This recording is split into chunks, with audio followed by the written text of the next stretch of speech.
جیسے یہ اللہ کی سنت ہے، جب جب امتیں جب لوگ اپنے راک باٹم کو ہٹ کرتے ہیں نا تبھی عروج شروع ہوتا ہے۔ یہ اللہ کی سنت ہے کہ جب کوئی نبی جب بھی اپنے راک باٹم کو ہٹ کیا نا، اللہ نے فوراً سے ایلیویٹ کیا۔ اللہ کے نبی صلی اللہ علیہ وسلم بدر میں 1000 آ گئے، یہاں پہ 313 ہیں، راک باٹم پہ تھے، اور اللہ سے کیا دعا کریں، یا اللہ اگر یہ لوگ چلے گئے نا تو اسلام کا نام لینے والا کوئی نہیں بچے گا۔ اللہ نے ملائکہ کو بھیج دیا۔ اللہ کے نبی طائف پہ راک باٹم ہٹ کیا، معراج پہ گئے۔ موسیٰ علیہ السلام سامنے دریا ہے، سمندر ہے، پیچھے فرعون کی قوم ہے، اور بنو اسرائیل کہتی ہے کہ موسیٰ مروا دیا تو نے، میرا رب میرے ساتھ ہے، مجھے گائیڈ کرے گا، ان معی ربی سیہدین، مجھے گائیڈ کرے گا وہ۔ اللہ نے کیا کہا، موسیٰ عصا مار، اور پھر کھول راک باٹم۔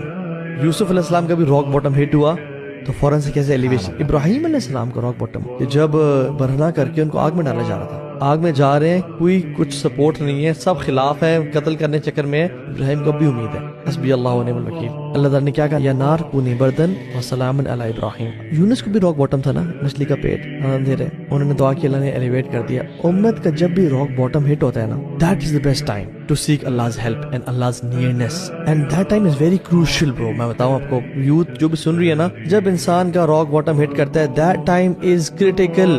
آپ اس ٹائم پہ you cannot afford کہ آپ اللہ کی نافرمانی کریں یا نا امید ہو اللہ کی ذات سے، because that is a time جب اللہ کی مدد، دیکھیں اللہ کی مدد کانسٹنٹ ہوتی ہے، لوگ اپنے سفرنگز میں یہاں تک بڑھ جاتے ہیں۔ اب یہاں پہ اگر انسان نے اللہ تعالیٰ کی مدد طلب کی تو مدد فوراً سے آ جائے گی۔ جا نہ سننا الیس الصبح بقریب، یہ رات کے اندھیرے کا سب سے ڈارکسٹ پارٹ وہ ہوتا ہے جب آخری رات کا حصہ ہوتا ہے، پھر صبح طلوع ہو جاتی ہے۔ تو جب امت مسلمہ بھی اس ٹائم پہ پہنچی ہوئی ہے، یہ کریٹیکل لمٹ والا ٹائم ہے۔ وی کی not afford even a single حرام گیز رائٹ ناؤ۔